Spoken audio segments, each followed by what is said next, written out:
Hey, welcome to PerkStream for October 11, 2023. Got joy?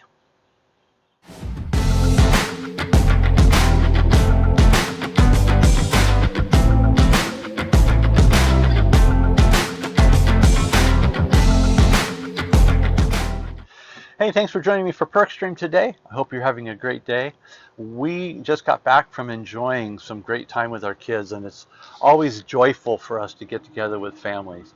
But it's not always joyful to live life because life comes at us in ways that makes us feel like we're under a lot of pressure. And it's hard to feel joy at that time. Well, if joy is an emotion, then certainly we're not going to always feel it. But joy is more of a state of being. It's that place of being content and satisfied and fulfilled because we know things are moving in the right direction. So James says to count it pure joy, my brothers and sisters, whenever you face trials of many kinds, because you know that the testing of your faith develops perseverance. Well, James sounds kind of crazy. Who wants to have trials and tribulation, and who feels joy at that moment? Well, James is telling us to look for the joy in the moment because that trial is basically strengthening us the ability to endure and go forward for the sake of Jesus.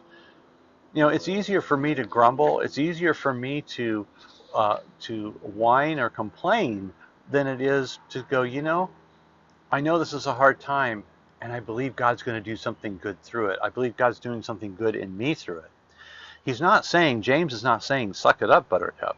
What he's saying is count all these things in the joy column for what they're going to produce in you, what they're going to bring out of it.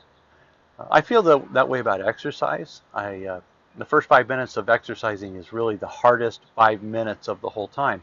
Once I get moving, I realize, hey, I'm going farther, I'm moving faster, I'm moving longer. It's doing something in my body that if I didn't exercise would not get done.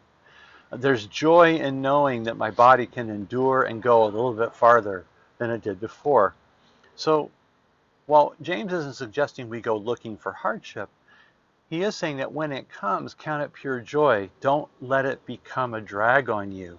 Don't let your state of being joyful be crushed because you're going through a hard time. We're going to face hardship. And let's see that opportunity for what it is, an opportunity for God to do work in us and build endurance for future hardship in our lives. Perseverance is going to finish its work, and part of that work is that we'll look more like Jesus when we're done. Joy is that state of being satisfied, content, and fulfilled because things are moving to where they belong. And as long as we live this life, our joy is going to be tested, it's going to be pressed. But when we count those trials as joy, we will come out the other side more full of faith and confidence, knowing that God is at work. He's working in us to do and to will according to his good pleasure. So I hope you have a great week. If you're in a hard place, I pray that you will find the joy in the moment knowing God is doing his work. And if you are in a good place, I pray that you will be full of joy knowing that God has been doing good work in you, and he will continue to carry it on to completion until the day of Christ Jesus. Have a great week. We'll see you next time on PerkStream.